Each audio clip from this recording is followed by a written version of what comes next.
सभी को नमस्कार, सभी को प्रणाम। माफी चाहूंगा, यात्रा पे निकला हुआ था, इस वजह से थोड़ा क्लास लेट हो गई है, पर मैंने इन्फॉर्म कर दिया था। तो सबसे पहले तो आप सबका बहुत धन्यवाद कि कल के सेशन को लेके जो आप लोगों ने फीडबैक दिए वो बहुत बेहतरीन फीडबैक हुए और आप लोगों ने काफी अच्छे से प्रैक्टिस के बाद मैसेज किए। किसी का मैसेज रात को 1 बजे आ रहा है, किसी का मैसेज रात को 2 बजे आ रहा है, वो प्रैक्टिस के बाद की मैसेज है। तो ये बड़ी अच्छी बात है कि एनएलपी हमारे दिल और दिमाग के अंदर उतर रही है। तो अभी सबको वॉइस क्लियर है मेरी? हाँ, वेलकम सर, वेलकम। मैं भी ज्वाइन हूँ और आपको होस्ट बना देता हूँ। धन्यवाद। आपने देखिए, आकाश भैया ने आज बिल्कुल ऑन द वे है, बहुत प्रॉब्लम होने के बाद भी क्लास ज्वाइन किया है। आशीर्वाद बनाए रखे जी। बस एक रूट गलत दे दिया था गूगल माता ने, तो इधर की जगह उधर निकल गए, तो 8-10 किलोमीटर का चक्कर पहाड़ों में पड़ गया लंबा। ओके जी, चलिए स्टार्ट करते हैं आज की क्लास। हमारे पास समय कम अच्छा बचा जी, है। मैं आपको होस्ट बना रहा हूँ, बीच में मेरे को लीव करना पड़ेगा तो, क्योंकि सेशन चालू है यहाँ पे शिविर। सर आप आशीर्वाद आज और कल बस लास्ट है सर, उसके बाद परसों से रेगुलर। जी। आज बहुत बढ़िया सेशन हुआ हमारा, बहुत बड़ा सेशन था। करीब 200-250 लोगों की अटेंडेंस थी। जूम में भी लाइव किया था हमने और फेसबुक में भी किया है। 3 घंटे का था, 2:30 बजे से है आपके ऊपर। नहीं नहीं, आपके आपकी दुआ है सर, आपकी दुआ है। चलिए जी स्टार्ट करते हैं। अक्षय जी, आपको होस्ट बना रहा हूँ। जी भैया जी।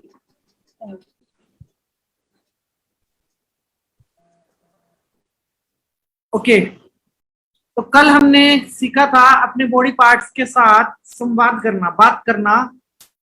बात करने में हमने 3 चीजों को मिलाया था, one is emotion, one is happiness and one is conversation.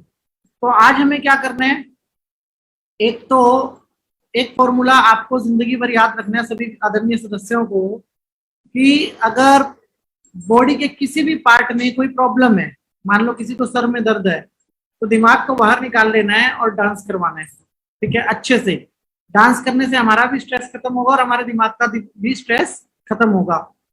अगर आपको किसी बोन से रिलेटेड प्रॉब्लम है तो उस बोन को डांस करवाना है, किसी मसल से रिलेटेड प्रॉब्लम है तो उस मसल को हमने डांस करवाना है। इस प्रकार से हमें लेके चलना है अपने पूरे बॉडी स्ट्रक्चर को। अब हम जो करने जा रहे हैं मेजर, आज हम करेंगे अपनी हेल्थ अफर्मेशन। ठीक है, अभी हमने सिर्फ अपने आप को क्या किया है, कन्वेंस किया है, अपने ब्रेन उनके साथ एक कन्वर्सेशन का पैटर्न बनाया है। अब हम उस जो बात रखना चाहते हैं हम अपनी बात रखेंगे, लेकिन बात रखने से पहले आज हम एक मीटिंग करेंगे। उस मीटिंग में 3 लोग होंगे, मेरा कॉन्शियस माइंड, मैं, मेरा सबकॉन्शियस माइंड। हम 3 व्यक्ति इस मीटिंग के अंदर होंगे और कहते हैं कि टॉप मैनेजमेंट डिसाइड करती है कि इंटायर जो कंपनी है हमारी वो क्या काम करेगी। टॉप मैनेजमेंट में हमारा सबकॉन्शियस माइंड आता है और हमारा कॉन्शियस माइंड आता है। यहाँ पे ये बात समझनी बहुत जरूरी है कि विदाउट कॉन्शियस माइंड हम किसी भी प्रकार से अपने सबकॉन्शियस माइंड तक कोई बात नहीं पहुंचा सकते। हम बात करते हैं हिप्नोटिज्म की, हिप्नोथेरेपी की, या 2-4 प्रकार की और थेरेपीज की, कि सब कॉन्शियस माइंड को बाईपास करके सबकॉन्शियस माइंड पे हम लोग चले जाएं, ऐसे कहते हैं। लेकिन एक मानना है मेरा कि कॉन्शियस भी मेरा है और सबकॉन्शियस भी मेरा है, तो मुझे बाईपास क्यों करना है। मैं कॉन्शियस को ही अगर समझा दूं कि मेरे दिमाग में पॉजिटिव विचार ही आते हैं, तो कॉन्शियस नेगेटिव को उठाएगा ही नहीं, और कॉन्शियस के रास्ते से भी हम जा सकते हैं। कॉन्शियस क्या है कि मेरा ही एक हिस्सा है शरीर का, तो मैं अपने ही शरीर के हिस्से को बाईपास तब करूंगा जब मेरे साथ कोई इमरजेंसी होगी, तब मैं उसको बाईपास करूंगा, या वो मुझे बिल्कुल भी सपोर्ट नहीं करेगा तब मैं उसको बाईपास करूंगा। एक एग्जांपल लेते हैं, 2 भाई हैं, दोनों भाइयों के पास माता और पिता का प्यार अब नहीं बचा, सिर्फ 2 भाई हैं और अपार संपत्ति है। दोनों भाई मिलके रह रहे हैं, ठीक है, संपत्ति का कभी कोई बंटवारा नहीं हुआ। ठीक है, अचानक से किसी तीसरे ने आके छोटे भाई को दिमाग में डाला कि बड़ा भाई तो पूरी संपत्ति का यूज कर रहा है और आप तो सिंपल रहते हो, ऐसा और वैसा। तो इसको कहते हैं बाईपास करना। किसी तीसरे आदमी ने बड़े को बाईपास करके छोटे के पास आ गया और छोटे को क्या कहा कि भाई ये काम तो इस प्रकार से होता है। अब छोटा क्या कर रहा है, छोटे के मन में द्वेष आ गया। जब बड़े को पता लगा तो बड़े ने सिंपल एक ही बात कही कि मुझे क्यों नहीं बताया, और बताया होता तो शायद इतनी बात तुम्हारे मन में आती ही नहीं। ठीक है, और छोटे को सिर्फ यही रियलाइज हुआ कि मुझे बड़े से डिस्कस कर लेना चाहिए था। अगर ऐसा होता तो बात घर में ही रहती और दोनों भाई मिलकर उस बात को सुलझा सकते थे, क्योंकि पहले भी कोई विवाद हमारे बीच में हुआ नहीं। अब अगर समझा जाए कॉन्शियस और सबकॉन्शियस माइंड को, तो एक है जागृत मन और एक है अर्ध जागृत मन। जो हमारा सबकॉन्शियस माइंड है, वो माइंड क्या है, वह माइंड 24 घंटे रहता है। लेकिन जब सबकॉन्शियस माइंड रहता है तब कॉन्शियस माइंड सो रहा होता है, उस स्थिति में बाईपास किया जाता है। लेकिन जब कॉन्शियस माइंड जागता है और उसको पता लगता है कि सबकॉन्शियस ने ऑर्डर दिया है, तो वो डिटेल मांगता है कि ऑर्डर कैसे आया। तो पता लगता है ये ऑर्डर वहां से आया, तो हो सकता है द्वेष आ जाए और कॉन्शियस माइंड उस काम को होने ना दे। द्वेष आ सकता है ना। अगर मैं विनय भैया से बात ना करके उनके भाई से बात करूं, ठीक है जी, तो विनय भैया कहेंगे मुझसे क्यों नहीं बात करी, किसी और व्यक्ति से क्यों आप बात कर रहे हो। साउंड अगर आपको थोड़ा स्लो आ रहा है तो थोड़ा सा एडजस्ट कर लीजिए। मैं बस अभी यहाँ पे आके बैठा ही हूँ और क्लास स्टार्ट की है मैंने आते ही, तो अभी मेरे को भी हिसाब किताब पता नहीं, थोड़ी देर में मैं सेटिंग कर लूंगा तो चीजें ठीक हो जाएंगी। मैं लाउड बोलने की कोशिश करता हूँ। तो जो बड़ा भाई है और छोटा भाई है, दोनों के बीच में कम्युनिकेशन गैप ना आए, उसके लिए हमें एक सिस्टम बनाना पड़ेगा। और वो सिस्टम में कौन बना सकता है, हमारे पेरेंट्स सिस्टम बना सकते हैं ऐसा कि दोनों भाई मिलजुल के रहें और साथ रहें। तो पेरेंट कैसे बच्चों को जोड़ के रखते हैं, माँ बाप बच्चों को कैसे जोड़ के रखते हैं, इसका एग्जाम्पल भारत के इतिहास की 60 साल के ऊपर की आंटियों से लीजिए। अंकलों से नहीं, आंटियों से। वो बच्चों को पकड़ के रखेंगी कि बेटा जब तक मैं जिंदा हूँ साथ में रहो, जब तक मैं जिंदा हूँ मिलके रहो, जब तक मैं बैठा हूँ तब तक आप मिलके रहो, हमारे मरने के बाद तुम्हें जो करना है वो करो। इसको बोलते हैं इमोशनल ब्रिज बिल्ड कर देते हैं पेरेंट्स हमारे बच्चों के बीच में। फायदे गिनवाते हैं कि देखो वो मिलके रहते हैं, मिलके रहने का ये फायदा होता है, मिलके रहने का ये फायदा होता है। जिससे क्या होता है कि बच्चे एक डोर में बंधे रहते हैं। कभी कभी वो डोर में खींचतान होती है, लेकिन फिर भी वो बच्चे डोर के अंदर बंधे रहते हैं और अपने माँ बाप की रिस्पेक्ट के अंदर वो बच्चे इस काम को करते हैं। और जैसे ही माँ बाप की सोल की प्रमोशन होती है, तब उन बच्चों को रियलाइज होता है, वो बच्चा ऑटोमेटिक बड़ा वाला फादर के रूप में कन्वर्ट हो जाता है और छोटे वाला उसकी रिस्पेक्ट करने लगता है। इसको कहते हैं हम संस्कार। एक तरीके का ऐसा संस्कार माँ बाप ने अपने बच्चों को दे दिया कि वो बच्चे अलग नहीं हो सकते। अभी क्या होता है, बॉडी अलग है, माइंड अलग है, हमारी सोल अलग है। और साथ में जब आप अपने कॉन्शियस और सबकॉन्शियस की बात करते हैं तो दोनों माइंड अलग अलग हैं। और इन दोनों माइंड के बीच में एक और माइंड आता है जिसको हम बोलते हैं मिड माइंड। मिड माइंड कह सकते हो, पीनियल ग्लैंड कह सकते हैं, थर्ड आई कह सकते हैं, जो ब्रिज का काम करता है। तो पेरेंट का काम किसके पास है, मिड माइंड के पास है। और मिड माइंड को ही एक और चीज भी बोली जाती है, दैट इज कॉल्ड कॉन्शियस और सबकॉन्शियस माइंड के बीच में है ये। तो ये ब्रिज है इन दोनों के बीच में। तो पीनियल ग्लैंड जो है वो स्पिरिचुअलिटी को रिप्रेजेंट करता है, अध्यात्म को रिप्रेजेंट करता है। तो मतलब उसको पेरेंट की डेजिग्नेशन दी जा सकती है। वो माँ बाप की भूमिका निभा सकता है, कॉन्शियस और सबकॉन्शियस के बीच में मीडिएशन की भूमिका निभा सकता है। और जो भी वो फैसला करेगा उसमें वो बराबर का फैसला करेगा, कॉन्शियस और सबकॉन्शियस माइंड के लिए किसी भी प्रकार का कोई मतभेद नहीं करेगा।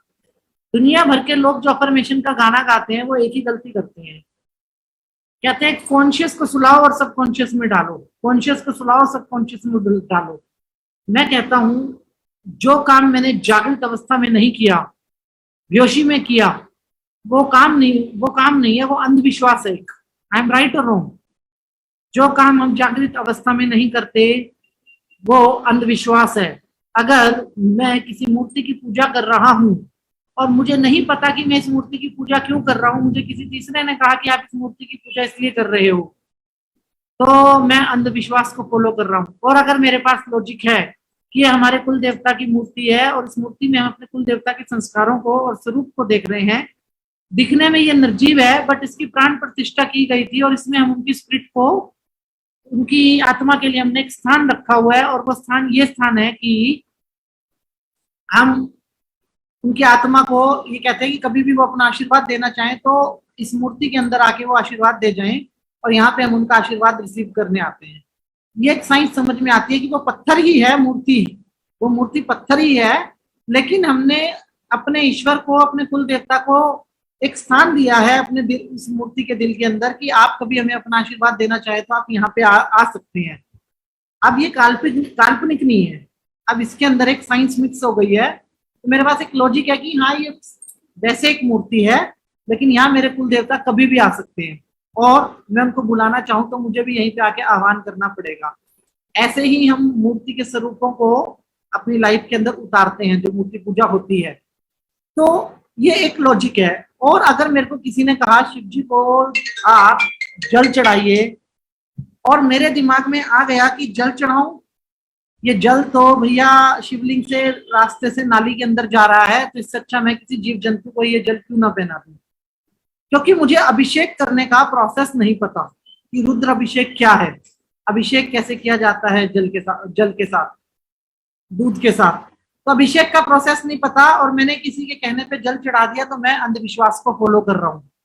तो हमारा सबकॉन्शियस माइंड जो है, जब हम अपने कॉन्शियस माइंड को सुला देते हैं और सबकॉन्शियस माइंड को ऑर्डर देते हैं, तो उसको कितनी समझ में आई और कितनी समझ में आई नहीं आई ये हमें नहीं पता, ठीक है।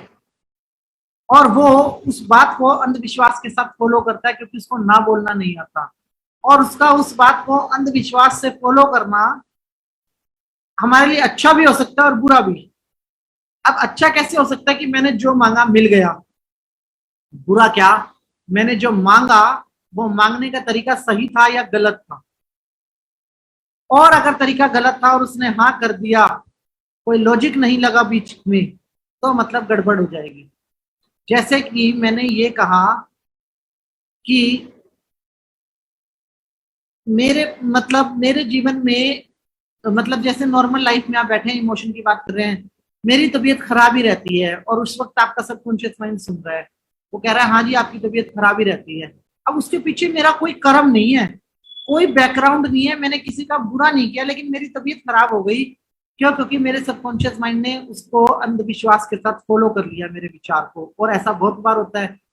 मतलब कुछ नहीं है, मेरी जिंदगी बहुत अच्छी है, मैं एक परोपकारी आदमी हूँ, मैंने किसी का कोई बुरा नहीं किया, लेकिन रात को सोते हुए ना हस्बैंड वाइफ की लड़ाई हो गई और दोनों अपने एक दूसरे के प्रति द्वेष लेके सो गए, तो पूरी रात वो नेगेटिव पैटर्न हमारे ब्रेन के अंदर सबकॉन्शियस माइंड बना देगा, क्योंकि वो अर्ध जागृत अवस्था में बना है। जबकि हमें उसको ये कहना चाहिए एक दूसरे को फॉरगिव किया, जो हुआ हुआ, और एक दूसरे को फॉरगिव करके सोना चाहिए, लेकिन वो होगा नहीं, वो घटना कुछ अलग रूप ले लेगी।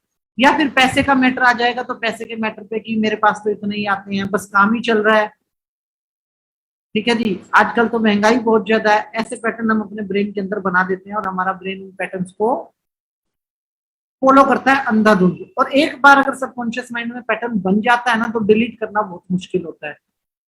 भारत में तो मैं आपको बताता हूँ कि माइंड पावर साइकोलॉजी का चैप्टर है, ठीक है, और साइकोलॉजी लेने वाले बच्चे लिमिटेड है। भारत में माइंड पावर वैसा चैप्टर नहीं है जैसा जापान के अंदर, चाइना के अंदर या दूसरी कंट्रियों के अंदर है कि 10वीं क्लास से ही बच्चे को समझाएं कि कब कहाँ और क्या बोलना है, ठीक है जी। या फिर जो IAS IPS की तैयारी करते हैं, सिविल सर्विसेज की तैयारी करते हैं, उन लोगों को ये बात पता होता है। मैक्सिमम टू मैक्सिमम इस बात को भुगतती हैं हाउसवाइफ्स और इलिटरेट आदमी, जिसको जो पढ़े लिखे नहीं है, वो इस बात को भुगतते हैं कि उनको समझ में नहीं आता। वो अपने सबकॉन्शियस को ऑर्डर तो कर देते हैं, लेकिन सबकॉन्शियस उस ऑर्डर को कैसे पकड़ लेता है। सबसे बड़ी चीज है हमारे जीवन के अंदर 40 साल की उम्र के बाद बोलने वाली बातें, जो हमारे हेल्थ पे सबसे ज्यादा असर करती हैं। देखिए, एक औरत का भाग्य है भारत के अंदर डिफरेंट है। हम भारत में रहते हैं, भारत के एग्जाम्पल लेंगे। एक औरत का भाग्य कुछ ऐसे स्टार्ट होता है कि जिस दिन वो पैदा होती है तब से तेरे लिए दूल्हा आएगा, ऐसा एक सपना उसको दिखाया जाता है लड़की को। 15 साल की एज तक तो उस लड़की को ये फिक्स है कि भैया इसकी शादी होनी है, वो ये डिसीजन नहीं ले सकती कि मेरी शादी नहीं होनी है। 15 साल की एज तक उसके दिमाग में फिक्स है कि मेरी शादी होनी ही होनी है। 15 से 18 के बाद जब मैस्कुलर एनर्जी और फेमिनाइन एनर्जी काम करने लगती है अपना, तो उसके करियर को भी दांव पे लगाया जाता है उस औरत के, और ये कहा जाता है क्या करना है नौकरी करके, तुम्हारे पास किस चीज की कमी है, हम बैठे हैं, शादी करो, अपना घर बसाओ, काइंड ऑफ। एक जो भी पेरेंट्स हैं, आज की जनरेशन की बात नहीं कर रहा, आज से सिर्फ 10 साल पीछे जा रहे हैं हम, बहुत ज्यादा पीछे जा रहे हैं, ओनली 10 ईयर बैक जा रहे हैं, सिर्फ 10 साल पीछे। माँ बाप के लिए एक लड़की की शादी बहुत बड़ी रिस्पॉन्सिबिलिटी है और वो चाहते हैं हम निपटा दें, निपटाने वाला ही काम है। बच्ची की उसको उसके करियर से ज्यादा उसकी शादी को प्रायोरिटी दी जाती है। शादी को प्रायोरिटी दी जाती है तो आगे एक और नई माँ मिलती है जो कहती है शादी के 6 महीने 1 साल बाद की खुशखबरी कब दे रहे हो जी। ठीक है जी, ये कल्चर है। 1 से 2 साल हो गए तो जाओ डॉक्टर को दिखाया हो या पंडित पुरोहितों के पास पूछना शुरू हो जाता है जी कब होगी खुशखबरी, कब आएगी। फिर उस लड़की की लाइफ में जब वो 23-24 साल की होती है, 23-24 ही मैक्सिमम एज मान लेते हैं कि उस लड़की को बेबी को बर्थ करना पड़ता है। एक होता है तो उस लड़की के 5 साल कम से कम गए। एक बच्चा 5 साल अपनी माँ के साथ लेता ही लेता है क्योंकि उसको कुछ ही नहीं पता, रॉ मटेरियल है।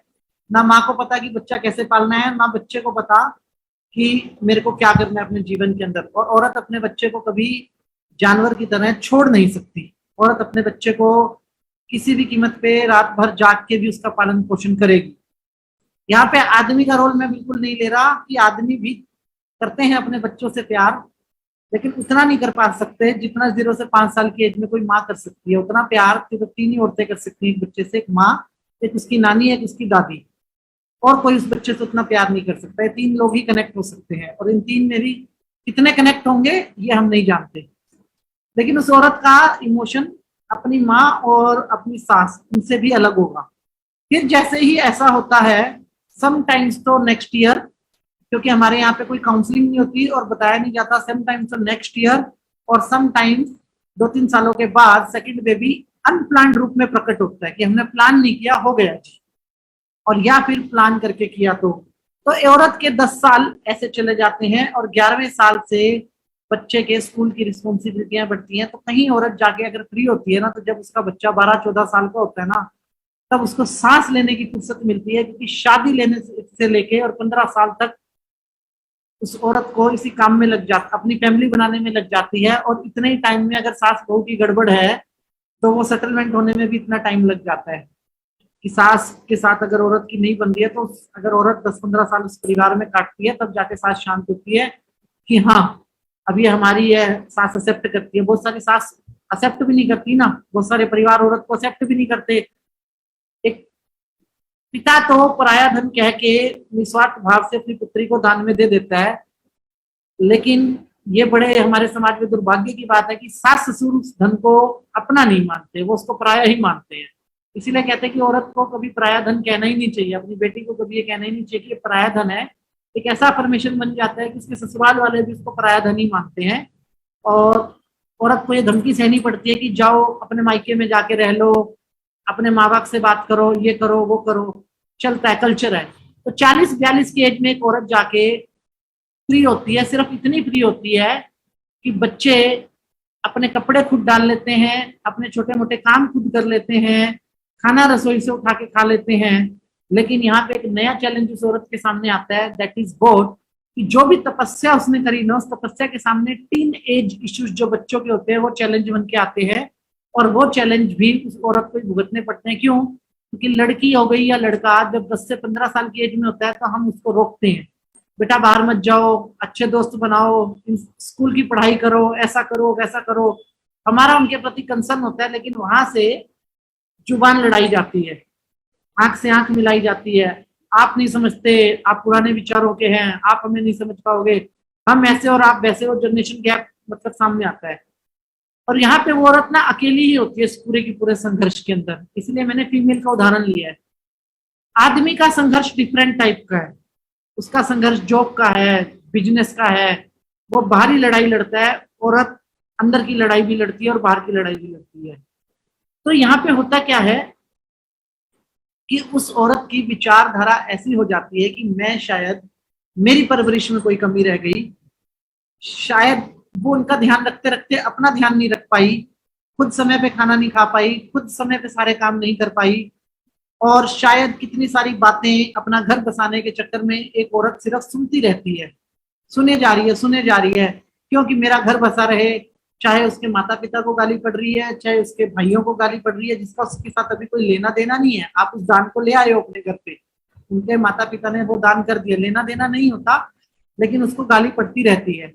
चाहे वो पति दे रहा है, माँ बाप दे रहे हैं, सास ससुर दे रहे हैं, कहीं ना कहीं से वो औरत क्रिटिसिज्म में सहती है। I am not talking about every lady, कहीं जगह पे सास ससुर भगवान का रूप भी है, कहीं जगह पे पति भगवान का रूप भी है, लेकिन मैक्सिमम केस इंडिया में अलग है कि औरत को एक्सेप्ट करने में टाइम लेते हैं। तो फिर जाके जब वो औरत फ्री होती है ना, तब तक उसके दिमाग में बहुत कुछ भरा पड़ा होता है, बहुत सारे इमोशन, बहुत सारी टेंशन, बहुत सारी ऐसे बातें जिसको फॉरगिव नहीं कर सकती, बहुत सारे ऐसे ताने समाज के, आस पड़ोस के, परिवार के, जिसको वो फॉरगिव नहीं कर पाती, और बहुत सारी ऐसी चीजें जो वो किसी दूसरे को बता भी नहीं सकती। तो वहां पे उसका सारा का सारा इम्पैक्ट जो आता है ना, कंक्लूजन जो आता है, वो 42 से 50 की एज में आता है। और 42 से 50 की एज किसी भी लेडी के लिए ना बहुत ज्यादा इंपॉर्टेंट होती है, क्योंकि यहीं से बुढ़ापे की शुरुआत होती है। ऐसा भी हमें समझाया जाता है कि यहीं से बुढ़ापे की शुरुआत होती है, यहीं से आपका बीपी शुरू हो गया, यहीं से आपका शुगर शुरू हो गया, यहीं से आपकी थकावट शुरू हो गई। क्या होता है ना, एक शब्द है डेडिकेशन। जब आप अपना परम मेहनत करते हैं ना, तो आपको दिखाई नहीं देता कि आप क्या गलती कर रहे हैं। उस वक्त आपके जो ये पिछले 15 साल होते हैं ना, 25 से 40 वाले, ये वो साल होते हैं जब औरत को दिखाई नहीं देता कि वो क्या कर रही है, वो सिर्फ कर रही है। बच्चों की सेवा, पति की सेवा, परिवार की सेवा, घर बसाना, ये सब कामों में वो औरत लगी हुई है। इससे ज्यादा वो कुछ कर नहीं पा रही। लेकिन क्या होता है, ब्रेन भी इस टॉर्चर को कहां तक बर्दाश्त करे, ब्रेन भी कहां तक प्रोटेक्ट करे। तो हमारे जीवन में एक चीज की एंट्री होती है जो सबसे खतरनाक होता है, क्योंकि औरत के पास एक ऐसी शक्ति है कि भगवान शिव ने जैसे जहर पी लिया था ना, अमृत में से जहर निकला था, समुद्र मंथन में से, तो उन्होंने जहर पी लिया था। तो औरत के पास भी एक ऐसी शक्ति है कि जितना भी हमारा कुपोषित समाज है ना वर्ल्ड वाइड, वो सबका जहर पीने की क्षमता रखती है। कोई भी औरत इस दुनिया की, कितना भी कुपोषित समाज है, वो उसका जहर पीने की क्षमता रखती है। और इसी वजह से ईश्वर ने कहा है, आदमी तो एक बार है और औरत 1000 बार है। मतलब आदमी के लिए तो एक ही गाली काफी है, औरत को 1000 गाली देके आप गुस्सा दिलवा सकते हो, वो 1000 एक गाली से गुस्सा नहीं खाएगी कभी भी। उसके अंदर शक्ति है, ठीक है। इसीलिए जितने भी ईश्वर के रूप आए हैं, उन रूपों में ईश्वर ने स्वयं के साथ औरत को मर्ज किया है, ठीक है। लेकिन होता क्या है, क्योंकि औरत वो सारी चीजें पी जाती है, बाहर नहीं निकाल पाती, तो ये विचार आपकी बॉडी के अंदर फैट को प्रोड्यूस करते हैं। किसको प्रोड्यूस करते हैं? फैट को। हमारे ऑर्गन्स के अंदर ये विचार फैट को प्रोड्यूस करते हैं। और समय से पहले आदमी इस तरीके, आदमी का मोटा होना अलग होता है, शरीर का आदमी का मोटा होना अलग होता है, और औरत का मोटा होना अलग होता है। अब आप समझिए कैसे। औरत के पास जो फैट है, वो जो फैट है वो सॉफ्ट फैट है। आदमी के पास जो फैट है वो हार्ड फैट है। आदमी के जो पास फैट है वो उसके एंगर का और अहंकार का फैट है। औरत के पास जो फैट है वो उसके इमोशन का फैट है।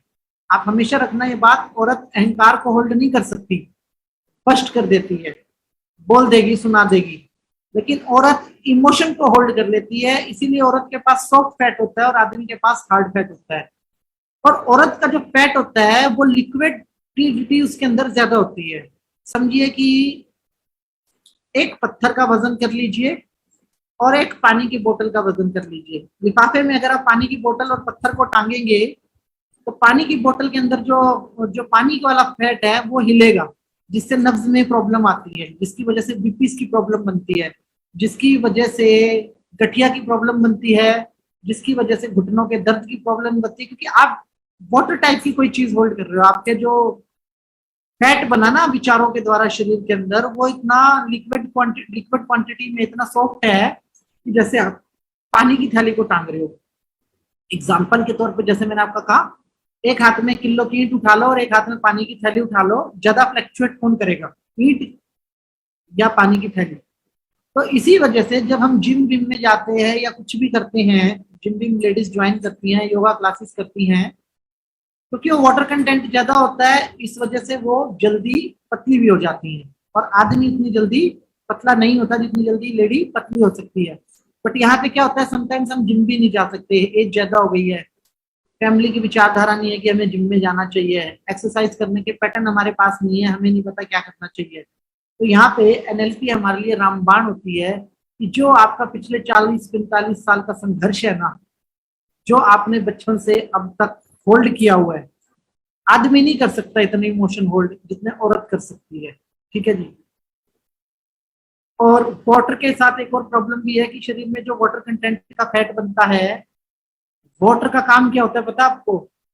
पानी के एक बूंद की इतनी मेमोरी होती है कि उसके अंदर आपके कई जन्म समा जाए।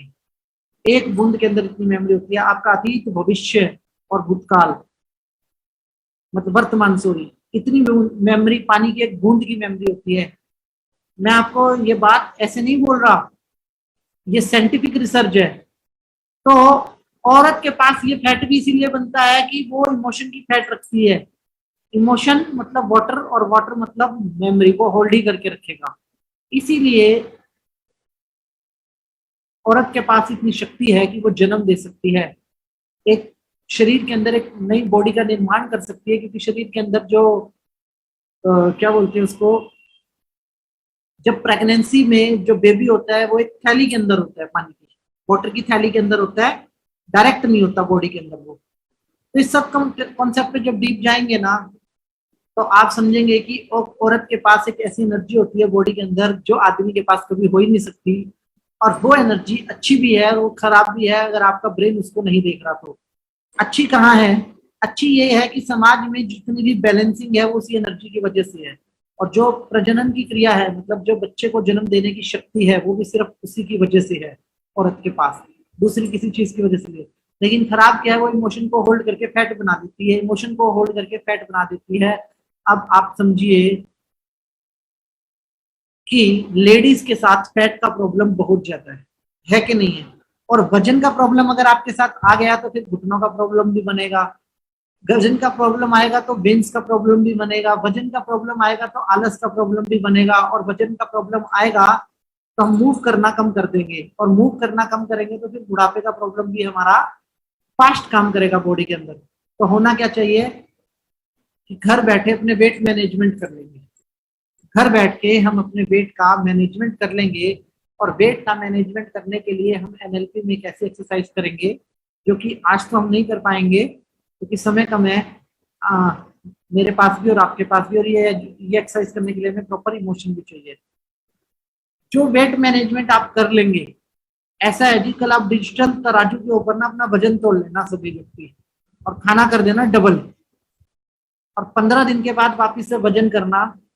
भाई मैं ज्यादा नहीं बोल रहा, 2 दिन भी अगर आप इसकी प्रैक्टिस करोगे ना, तो मेरी फोटो को देखे बिना आधा किलो वजन तो आपका वैसे ही कम हो जाएगा, ठीक है जी। और 1 किलो वजन कम करना है तो मेरी फोटो अपने घर पे लगा लीजिएगा, उसको देखोगे तो आधा किलो वहां से कम हो जाएगा। मैं भी उतना ही पतला हूँ। तो एक कहते हैं जो पतले व्यक्ति होते हैं ना, लड़कियां हों या लड़के हों, लड़कियों लेडीज को पतला ही होना चाहिए, क्योंकि उनकी कार्य की क्षमता जो कार्यशैली जो होती है वो अलग टाइप की होती है, और मेंस की जो कार्यशैली होती है वो अलग टाइप की होती है।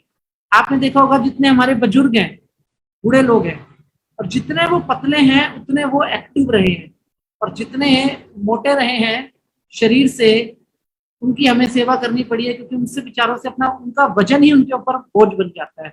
तो एनएलपी में एक ऐसी एक्सरसाइज है जिसके अंदर हम अपने पिछले 40-45 साल के ऐसे मेमोरीज को ना रिलीज करते हैं। इसके लिए कोई फॉरगिवनेस नहीं करते, कोई ग्रेटिट्यूड नहीं करते, कोई ऐसा भाव नहीं रखते जिसके प्रति कि हमें ये सोचा जाए कि भैया हमें पास्ट में जाना पड़ेगा। नहीं, एक ऐसी थेरेपी करेंगे, ऐसा मैनेजमेंट करेंगे कि जब भी आप बैठेंगे, उठेंगे, खाएंगे, पिएंगे, आपका ब्रेन आपको पतले करने में लगा रहेगा। लेकिन बस उसको एक ही कमांड देनी है कि भाई साहब पतले तो करते रहना, हाँ, लेकिन उतना वहां पे रुक जाना जितना मेरी हाइट के अकॉर्डिंग रिक्वायर्ड है। अगर मेरी हाइट के अकॉर्डिंग मेरे को 50 किलो वजन चाहिए तो 50 किलो पे मेंटेन होना चाहिए, 49 किलो नहीं होना चाहिए। समझ रहे हैं जी? जितना आपको रिक्वायर्ड वेट है उतना रिक्वायर्ड वेट हम उसमें अपना करेंगे। सेकंड होता है कि ब्रेन स्ट्रोक, मिर्गी, आपका पैरालिसिस, कुछ ऐसी बीमारियां होती हैं जो हमारे शरीर के अंदर ना सीधी एंट्री नहीं करती हैं। इनके रूट कॉज होते हैं 7 साल पुराना, 8 साल पुराना, 10 साल पुराना, ऐसे रूट्स होते हैं। तो अपने ब्रेन को समझाना कि सारे बैरियर लगा दो कि ये सारी चीजें हमारी लाइफ के अंदर एंट्री ना कर सके। अब एक होता है शारीरिक रूप से हल्का महसूस करना, जब हम जिम के अंदर जाते हैं, डाइट करते हैं या सब कुछ करते हैं, मतलब जो भी आप योगा एक्सरसाइज जो भी करते हैं, हम शारीरिक रूप से आपको हल्का और चुस्त महसूस करते हैं। लेकिन यकीन मानिए एनएलपी में हम शारीरिक और मानसिक रूप से, दोनों ही रूप से स्वयं को हल्का महसूस करते हैं, जो कि बहुत जरूरी है। किसी व्यक्ति ने मेरे को कहा, लेडी थी एक, मैं मिला, मैडम जी आप इतने पतले कैसे हो गए? आकाश जी मैं जैन हूँ और मैंने 30 दिन का कोई आपका फंक्शन होता होगा जिसमें 30 डेज पानी पीते हैं, मतलब 30-31 दिन पानी ही पीते हैं। उसने कहा मैंने 30-31 दिन पानी पिया सिर्फ। मैंने बोला इसके पीछे का पर्पस क्या है? कि पर्पस था वेट खत्म करना। तो मैंने बोला फिर आपने इसके ऊपर अध्यात्म को क्यों थोप दिया, मतलब जैनिज्म को क्यों थोपा इसके ऊपर? जो व्रत का नाम क्यों लिया? आप वैसे ही करते इस काम को अगर यही पर्पस था तो। कहती नहीं, व्रत आधार बना कि मैं ये काम कर सकती हूँ, व्रत के नाम पे मेरे को एक फीलिंग मिली कि मैं कर रही हूँ इस काम को। चलिए ठीक है जी। तो कैसा रहा सफर? सफर ठीक रहा, लेकिन अभी मैं कुछ खा नहीं पा रही हूँ, जो भी कुछ खाती हूँ तो वॉमिटिंग हो जाती है और सॉलिड तो बिल्कुल नहीं खा पा रही हूँ। ऐसा ही होगा क्योंकि आपने मैनेजमेंट नहीं किया। अगर आप प्रॉपर आध्यात्मिक तरीके से उसको करते, देखिए एक औरत करवा चौथ का भी व्रत करती है जो कि साल में एक ही दिन करना है और उसको प्यास नहीं लगती पूरा दिन। जब आप किसी चीज को आध्यात्मिक रूप से करेंगे तो आध्यात्मिक शक्ति आपके साथ जुड़ेगी और वो खुराक को पूरा करेगी। लेकिन मैंने उस लेडी से क्वेश्चन किया कि यार क्या इसमें व्रत आधार था? उसने कहा व्रत आधार नहीं था, वेट मैनेजमेंट आधार था, वेट आधार था, वजन को कम करना था। तो आध्यात्मिक शक्ति तो आउट हो गई वहां से, क्योंकि वो उसको तो सिर्फ उसने ये बनाया कि भीड़ में सभी रखने हैं तो सबको देख के मैं भी रख लूं। आध्यात्मिक शक्ति यहाँ पे उसके साथ नहीं जुड़ी। लेकिन उसने क्योंकि ब्रेन बॉडी को वो फूड नहीं दिया। अब काम, क्रोध, मोह, माया, संसार में 5 चीजें हैं। देखिए शरीर है, आप इसको भोग और व्यंजन से दूर नहीं रख सकते। जितना ख्याल आपको ध्यान में अपनी आत्मा का रखना है, उतना ही ख्याल जागृत अवस्था में हमें अपने शरीर का भी रखना है, क्योंकि आपके शरीर को सारे न्यूट्रिशन चाहिए और न्यूट्रिशन अलग अलग खाने से मिलते हैं। चाहे आप खाना कितना सादा खा रहे हो, पालक खा रहे हैं तो खून बन रहा है शरीर के अंदर, या कोई आलू खा रहे हैं तो प्रोटीन बन रहा है बॉडी के अंदर। ऐसे हर एक फल फ्रूट का अपना अपना कुछ कंटेंट है, मतलब किसी फल में कोई कंटेंट है, किसी फ्रूट में कोई कंटेंट है, सभी फलों के फ्रूटों के अंदर अपने अपने कंटेंट हैं। जो भी हम खाते हैं उसके अकॉर्डिंग हमारे शरीर के अंदर वो उन ऊर्जाओं का निर्माण करते हैं इंटरनली। अगर हम भोजन का त्याग सीधा करके, डाइट शब्द का यूज करके, डिटॉक्स वर्ड का यूज करके सीधा प्रहार करते हैं अपने शरीर के ऊपर, तो वो भी हमारे ब्रेन के लिए शॉक होता है, आपके लीवर के लिए वो शॉक होता है। हम हल्का 1 या 2 दिन ही महसूस कर सकते हैं, तीसरे दिन तो हमें कमजोरी लगती है, तीसरे दिन हम वीक फील करते हैं। लेकिन एनएलपी क्या कहती है? जो भी मैं खाता हूँ मेरे शरीर में जाके एनर्जी बन जाता है। यहाँ हमने अपने ब्रेन को ये सिखाया। अब खाऊंगा चाहे बैठ के समोसे, लेकिन कमांड क्या दी है? एनर्जी बन जाता है। तो वो फूड मेरे लिए पॉजिटिव बन जाता है। अगर एक टाइम पे मैं ज्यादा भी खा लूं, कम भी खा लूं और ऐसा फूड भी खा लूं जो सेहत के लिए हानिकारक हो सकता है, तो फूड मेरे लिए क्या बन जाता है? पॉजिटिव एनर्जी बन जाता है। तो अपने ब्रेन को ऐसा वेट मैनेजमेंट सिखाना है कि वो जो भी मैं खा रहा हूँ वो पॉजिटिव एनर्जी के रूप में कन्वर्ट हो रहा है। क्योंकि समटाइम्स जो मीठा नहीं खाता उसको कोई ना कोई रसगुल्ला खिला जाता है, तो नहीं खाता ना उसी के साथ ज्यादा जिद करता है, एक खा लो कुछ नहीं होता। जिसको केक नहीं खाना उसी को सबसे ज्यादा केक खिला के जाते हैं लोग। तो कल्चर है हमारे हिंदुस्तान का, जिस चीज को ना कहोगे वही चीज आपके सामने प्रेजेंट हो जाएगी। आपको हमें तला हुआ नहीं खाते तो तला हुआ ही खिलाएंगे, क्यों? ये हमारे साथ खा लो, नहीं खाते तो हमारा मान रख लो, और फिर हमें रखना पड़ता है उनका मान, और फिर बाद में जाके रात को एसिडिटी का इनो भी खाना पीना पड़ता है हमें, क्योंकि हमने उनका मान रखा, या इंसुलिन भी खाना पड़ता है बाद में क्योंकि हमने उनका मान रखा। ना तो हम कल्चर को ठुकरा सकते, ना भोग को ठुकरा सकते, ना ही हम कोई ऐसा स्टेप ले सकते जिससे हमारे शरीर को नुकसान हो। तो वेट मैनेजमेंट एक ऐसी टेक्निक है एनएलपी के अंदर जिसके अंदर मानसिक रूप से, शारीरिक रूप से और आध्यात्मिक रूप से आप अपने ब्रेन को सेट कर देते हो फुल फ्लैश। किसको सेट करते हैं? कॉन्शियस माइंड को। और फिर किसको सेट करता है? वो सबकॉन्शियस माइंड को। और इन दोनों की बात कौन करवाता है? हमारा मिड माइंड करवाता है। तो मिड माइंड का रोल अदा करेगा कौन? हम स्वयं। कॉन्शियस का रोल कॉन्शियस अदा करेगा, सबकॉन्शियस का रोल सबकॉन्शियस अदा करेगा। अभी ना जितनी भी एनएलपी आपने करी है, आप एक चीज देखेंगे, एनएलपी शेयर मार्केट में जैसे आप क्या ढूंढते हैं? फायदा। एनएलपी में जैसे जैसे आप पुराने होते जाएंगे ना, आपको इतनी इंटरेस्टिंग होती जाएगी एनएलपी की, लास्ट दिन आप ये कहोगे कुछ और नहीं है क्या जी इसके अंदर, वो भी करवाओ। कोई नया कोर्स शुरू मत करो, एनएलपी ही करवाओ। इतनी इंटरेस्टिंग मतलब ये क्लास होती चली जाएगी, क्योंकि यहाँ पे ना इनर से रूबरू होने का मौका मिलता है, आउटर से रूबरू होने का मौका मिलता है, और अपनी स्ट्रेंथ से मतलब रूबरू होने का मौका मिलता है। यहाँ पे एक भेदभाव खत्म हो जाता है कि ईश्वर ने मुझे कैसा बनाया और तुझे कैसा बनाया, सबको एक जैसा बनाया, वो चीज समझ में आ जाती है। और क्यों सबको एक जैसा बनाया वो भी समझ में आ जाता है। और एनएलपी में हमें ये भी समझ में आ जाता है कि हमारी सुप्त चेतनाएं कैसे जागती हैं। हमारे ब्रेन में सिर्फ आध्यात्मिक शक्तियां नहीं है, हमारे ब्रेन के पास आध्यात्मिक शक्तियों के अलावा बहुत सारी ऐसी शक्तियां हैं जो हैं, लेकिन जिसके बारे में हमें नहीं पता। जैसे कि हमने एक एक्सरसाइज करी थी आप ही के प्लेटफॉर्म के अंदर, आंख पे पट्टी बांध के कलर दिखाए थे बच्चों को, उसको सुप्त चेतना ही तो कहते हैं। वो सब बच्चों के पास है, लेकिन उसको यूज कैसे करना है वो किसी को नहीं पता। ऐसे ही बहुत सारी चेतनाएं आपके पास हैं। जैसे पानी के अंदर आप किसी के भविष्य को देख सके, पानी से बात कर सके, या पानी से चेक कर सके कि किसी ने आपके ऊपर कोई जादू टोना किया है कि नहीं, या किसी के घर में कोई चोरी हो गई तो चोरी का सामान मिलेगा कि नहीं। ऐसे 1000 टाइप्स के क्वेश्चन आप पानी से कर सकते हैं। कोई अटेंडमेंट की जरूरत नहीं है, कोई भगवान की जरूरत नहीं है, किसी चीज की जरूरत नहीं है। हमारे ब्रेन की इनबिल्ड पावर है ये। 70% पानी के हैं हम, और पानी से बात करना हमारे लिए सबसे आसान काम है, लेकिन हमने कभी ये कोशिश नहीं करी। और सबसे बड़ी बात क्या है कि जो मेरी जूम क्लास की डीपी आती है, रात वाली क्लास के अंदर आप देखते हैं डीपी आती है, उस डीपी के अंदर मेरी फोटो है कि पानी हवा में उड़ रहा है और मेरे हाथ ऐसे हैं। हाइड्रोकनेसिस बोलते हैं इसको, कि आप पानी को जमीन से मूव करके सिंबल बना सकते हैं, जैसे आप रेकी का सिंबल बनाते हैं। वो वाली अगर आप फोटो देखोगे तो उसमें मैंने इन्फिनिटी का सिंबल बनाया हुआ है पानी के साथ। पानी के साथ पानी को आप जमीन से 6 फुट ऊपर तक उठा सकते हो। और ये करने के लिए ना 5 से 7 दिन की मेहनत चाहिए। कोई गुरु नहीं चाहिए, कोई अटूनमेंट नहीं चाहिए, कोई हीलर नहीं चाहिए जो आपको सिखाए। स्वयं की चेतना है, आप जगा सकते हो। हाइड्रोक्रेसिस है, टेलीकनेसिस है, आपका जियोकनेसिस है। इतनी सुप्त चेतनाएं हमारे ब्रेन के अंदर है, जिनको जगाने के बाद हम पता नहीं कितना कुछ बदल सकते हैं जीवन के अंदर। बट हम 2 तरीके से मरते हैं। पहला, कोई बताने वाला नहीं है कि सुप्त चेतनाएं कितनी है। दूसरा, हम जानने की कोशिश नहीं करते।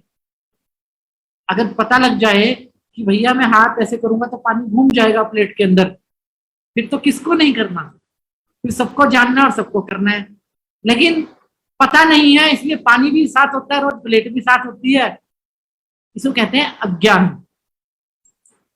किसी चीज को बारे में ना पता होना ये नहीं कहता कि उस चीज की शक्ति कम हो गई, वो चीज मेरे पास नहीं। तो कहते हैं ये मेरा ज्ञान है कि मुझे नहीं पता।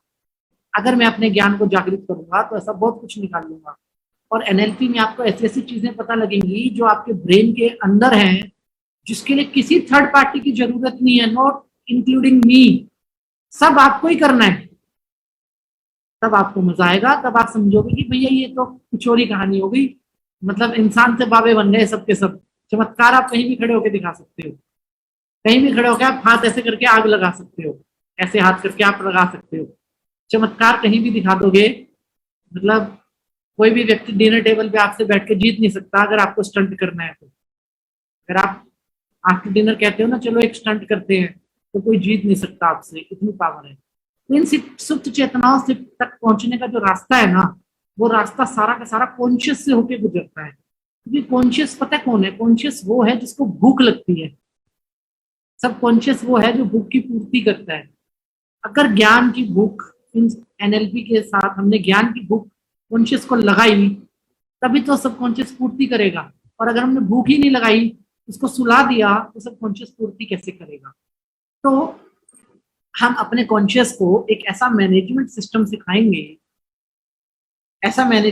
सिखाएंगे, कि जिम जाने की जरूरत नहीं है, योगा जाने की जरूरत नहीं है, एक्सरसाइज करने की जरूरत नहीं है, और अगर करते हैं तो बहुत अच्छी बात है, और नहीं करते हैं तो एक खुशखबरी आपके लिए है, आपका ब्रेन आपसे अपने आप करवा देगा। आपका ब्रेन आपसे ऑटोमेटिक करवा देगा। और जो भी आपका आइडियल वेट है, और जो भी ऐसी बीमारियां हैं जिनके रूट 8-10 साल पुराने हैं, उनको स्टॉप करना और आपको आपके आइडियल वेट तक पहुंचाना आपके ब्रेन का काम है। समझ रहे हैं? तो कल हम करेंगे ये वाली प्रैक्टिस, और कल तक के लिए हम क्या करेंगे, सिर्फ एक्साइटमेंट क्रिएट करेंगे। हाउ दिस पॉसिबल, सिर्फ एक्साइटमेंट क्रिएट करेंगे। तो क्लासेस 2-3 दिन में मतलब थोड़ा सा ट्रेवलिंग में हूँ, एक यात्रा पे निकला हूँ, एक मिशन को लेके, 1 लाख पेड़ लगाने को लेके निकला हूँ। तो हिमालय से हमें किसी व्यक्ति ने 10,000 20,000 पेड़ स्पॉन्सर किए अलग अलग जगहों से। तो पेड़ों की कलेक्शन करने में मैं निकला हुआ हूँ यात्रा पे। तो हो सकता है कि क्लास में मैं 10 मिनट आगे पीछे आऊँ, बट ये मेरा पूरा कोशिश रहेगा कि मैं क्लास जरूर से जरूर टाइम से ज्वाइन करूँ, और आईवीएस के प्लेटफॉर्म का कोर्स जो है वो ब्रेक ना हो कहीं भी हमारा कोर्स। तो सभी आदरणीय सदस्यों से विनती है कि अपना आशीर्वाद मेरे ऊपर बनाए रखें। ईश्वर आपको मान सम्मान सुख समृद्धि धन दौलत ऐश्वर्य अच्छी सेहत मानसिक शांति और आध्यात्मिक उन्नति प्रदान करे। कल मिलते हैं सेम टाइम पे, और हो सके तो कल हम चेयर पे बैठ के क्लास करेंगे। चेयर ऐसी जिसका हमें सहारा मिल जाए पीछे। जब हम चेयर पे बैठ के क्लास करेंगे सभी व्यक्ति, तो हमारे को थोड़ा सा सहारा चाहिए होता है, हाथ ऐसे करने के लिए, हाथ ऐसे करने के लिए। और अगर आप हैंड्स को होल्ड नहीं कर पाते, आप ओल्ड एज में हैं, होता है ना, प्रॉब्लम होती है कि हम हाथ ज्यादा देर तक ऐसे नहीं रख सकते, आधे घंटे 10 मिनट तक हमें हैबिट नहीं होती, तो आप कुछ मत कीजिए। एक चेयर पे जैसे मैं बैठा हूँ, एक चेयर मेरे राइट में, एक चेयर मेरे लेफ्ट में है, 2 चेयर्स आपको ऐसे रख के बैठना है। मतलब मैं इस प्रकार से बैठा हूँ, और एक चेयर इधर है, एक चेयर इधर है, इस प्रकार से हमें बैठना है बस, और हमें कुछ नहीं करना। ठीक है जी? तो कल मिलते हैं सेम टाइम पे। और आप सबसे मेरी शिकायत याद रखिएगा, आप सबने कल उस चैनल को उतना प्यार नहीं दिया जितना मैंने आप लोगों से मांगा। तो मैं उम्मीद करता हूं कि आज आप उस चैनल को उतना प्यार देंगे। और मैं ये नहीं कह रहा आप लोगों ने सब्सक्राइब नहीं किया, आप लोगों ने अपने परिवार वालों के फोन से सब्सक्राइब नहीं किया, मैं ये कह रहा हूँ। तो मैं डीप मैनेजमेंट में बिलीव रखता हूँ। तो मैं उम्मीद करता हूँ कि आज आप लोगों का प्यार उस चैनल को मिलेगा। हमारे डी मॉडर्न मॉन्क के नाम से चैनल है, और उसे मैं आशीर्वाद के रूप में ग्रहण कर पाऊंगा। तो सभी का बहुत बहुत धन्यवाद। कल मिलते हैं। थैंक यू सो मच, बहुत बहुत धन्यवाद आकाश भैया, बहुत बहुत धन्यवाद। और कल का टॉपिक सभी लेडीज के लिए बहुत बहुत पसंदीदा है, और सब मैं चाहूंगी कि सब ज्यादा से ज्यादा जुड़े। और आज बहुत सुंदर लगा भैया आपका जो भी, आज का टॉपिक बहुत सुंदर था। कल की और क्लास सभी में ज्यादा से ज्यादा लोगों को लाने का एक शॉर्टकट बताता हूँ। बोला कि पतला होना चाहते हो बिना एक्सरसाइज के, बिना पैसों के, तो हमारी क्लास ज्वाइन करो। ये मैसेज आप फैला दो, आप देखोगे कि एक एक के पीछे 20-20 लोग आएंगे। जी, ये सभी लेडीज का सबसे फेवरेट टॉपिक है कि सबको पतला होना है, मोटापा घटाएं। जी जी बिल्कुल। तो सभी ज्यादा से ज्यादा मात्रा में आए। थैंक यू सो मच भैया, thank you so much. Thank you. आशीर्वाद बनाए रखें।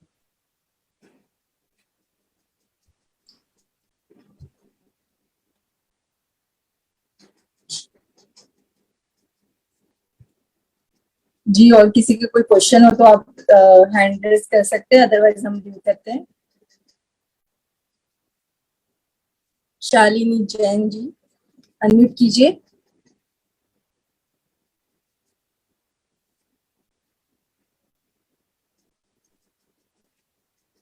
हाँ जी, जय जिनेन्द्र जी। जय जिनेन्द्र शालिनी जी। हाँ जी, मैं ये कहती, मैंने मंडे की क्लास नहीं कर पाई थी, मैं एनएलपी की, तो जी, वो मुझे यूट्यूब चैनल पे भी नहीं मिल रही है। नहीं मिल रहे हो? नहीं, मैंने अर्चना विनय जैन के यूट्यूब चैनल पर भी देखी और आकाश सर के चैनल पर भी देखी, तो मुझे कहीं पे नहीं मिली वो क्लास। फेसबुक पे आप देखिए, फेसबुक पे लाइव होता है। फेसबुक एक्चुअली मैं यूज नहीं करती। जी, अगर मुझे मिला तो मैं आपके पास कौन सी आईडी है? 4 की? मेरे पास तो ये वाली है जो इसमें ग्रुप में आती है ना। जी जी, उससे ही करती हूँ मैं ज्वाइन जूम पे। वैसे भैया ने सब डाले हैं, एक बार मैं चेक कर लूंगी और कल मैं आपको उसका लिंक देती हूँ। ठीक है जी जी, हाँ जी, ओके, थैंक यू जी। जय जय। और किसी का क्वेश्चन है?